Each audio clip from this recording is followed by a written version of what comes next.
Okay, this video is for legit FN who's asking about improving stamina with a jump rope and faster feet. 6 months ago, 5 months ago, I would have had a different answer to this question. But in the past 5 to 6 months, I've learned this technique with a jump rope. Well, this is a variation of a jump rope. This is an RMT rope, but you can use a jump rope to do this style of training. If you Google search David Weck, especially the alternating underhand sneak, this is a technique that instead of jumping through the rope, right? So traditional jump rope, you're going like this, right? This one's a little different. What you're actually gonna do is swing through the side, right? The way David Weck came up with this was watching video from Sugar Ray Leonard, the boxer. And what Sugar Ray Leonard would do, he would swing the rope to the left and to the right of his body, right? So RMT rope flow is gonna do some things that are slightly different from traditional jump rope. And not to say that there's anything wrong with traditional jump roping. There's definitely benefits from jumping rope. But what this is gonna do is I think jumping rope, I think RMT rope flow is better, can benefit soccer players in a different way, and I'll show you how.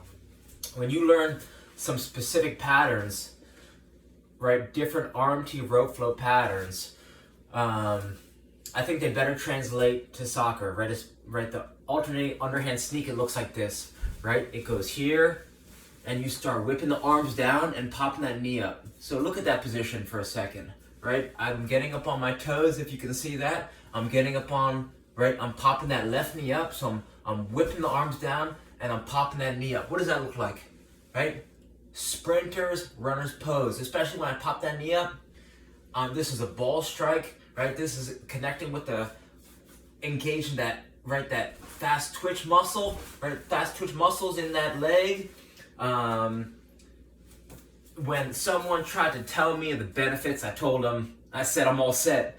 But when I finally committed to looking silly and looking foolish learning it, I felt this power of this RMT rope. And you can't describe it properly enough. You gotta feel it, right? You gotta feel how it makes your weight transfer and your ball striking, your juggling, right? Before my juggling, I'd go to juggle a soccer ball, and I wasn't mindful of what my hands were doing as I'm juggling. But as I begin to juggle a soccer ball, it completely changes the way you start juggling, right? Look at this.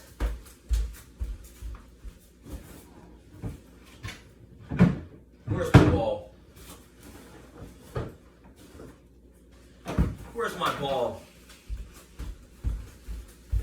Hello? Oh, there she is. Okay.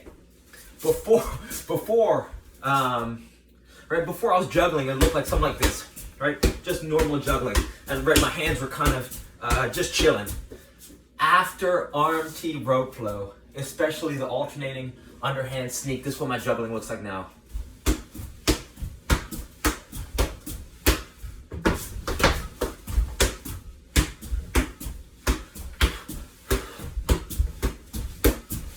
Right, so it connects, right? It synchronizes your movement. It makes your ball striking improve, which improves your shooting, your passing, your balance, your coordination, your timing, your rhythm.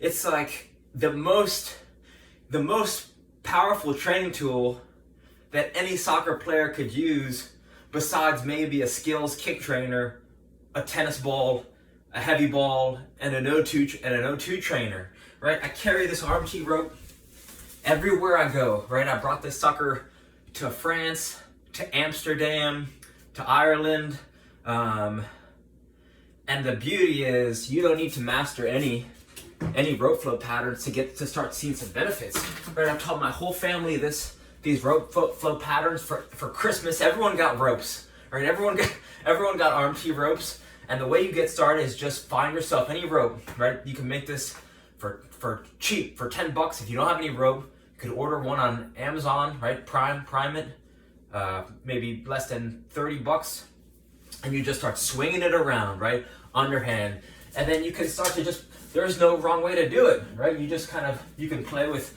right? So I'm here.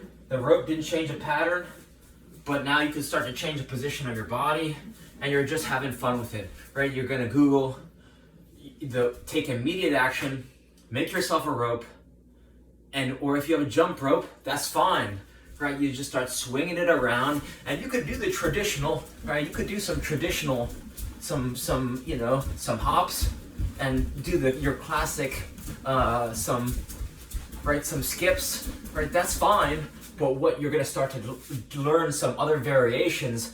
You want to Google search the alternating underhand sneak. It took me about 2 days to learn.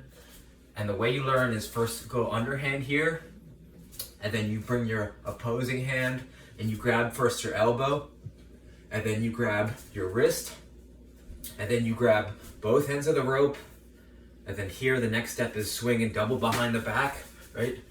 Behind the back, here, and then here. That's step, right? That's step 4, I suppose. You're here, right?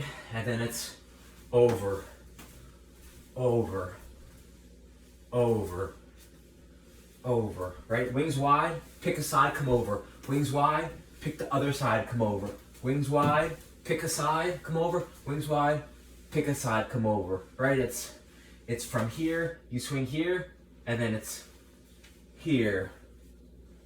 And then you swing here, and then comes over, right? Wings wide, pick a side, come over. Wings wide, come over, right? Wings wide, pick a side, come over.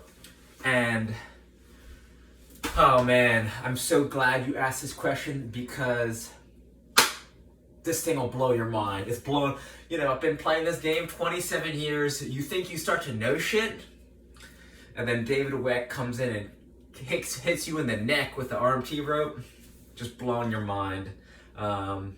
Definitely invest some time and energy into if you're done watching this video, the first thing I would do is I would just buy, or I would Google search alternating underhand sneak tutorial. I'm assuming that you have a jump rope, and in theory it's one where it has some flexibility, right? Even if it's beaded, you could still execute this alternating underhand sneak. So I would search alternating underhand sneak, because it's going to help you with weight, right? For all those reasons: weight transfer, timing, rhythm, coordination, ball striking, right? Juggling, all that good stuff. Yeah, that's what I would do. And you said specifically you want to improve stamina. Stamina, you could spend some time in the sauna if you're not already doing that. The third way you could do, I would search Dr. Vranich, Belisa, Belisa, Vranich, How to Breathe. She gives a TED talk. You'll go from being a vertical breather, someone who breathes into their chest, she helps you transition into a horizontal breather, someone who breathes through your diaphragm, which is supposedly better for endurance and stamina. So check those things out. Reach out with any questions. Thanks for your time. Okay.